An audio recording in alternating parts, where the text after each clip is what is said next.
Вы на канале Новости БП. Премьер-министр Аскар Мамин дал оценку эпидемиологической ситуации в Казахстане.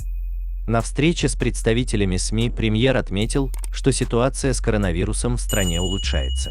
Сегодня в красной зоне два региона – Павлодарская и Северо-Казахстанская области.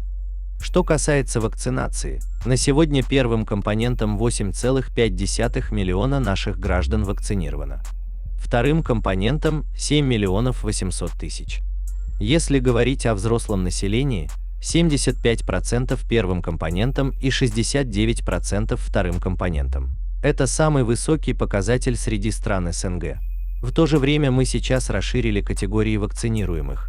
Добавились кормящие и беременные женщины, а также категория школьников от 12 до 18 лет. Обеспечили вакцинами, в частности Pfizer, сказал Аскар Мамин. По его словам, уровень нагрузки на инфекционные больницы позволяет говорить, что система здравоохранения справляется. У нас есть запас прочности на случай возможных новых волн. Мы говорим, что четвертую волну мы уже пережили. Вы знаете, какая ситуация складывается в некоторых странах Европы и в наших соседних странах. На фоне этого, я считаю, нам удается сохранить стабильную санитарно-эпидемиологическую обстановку. Мы считаем, что те два региона, которые я назвал, Павлодарская и Северо-Казахстанская области, в ближайшее время по той динамике, которую мы видим, тоже должны выйти из красной зоны, добавил глава правительства.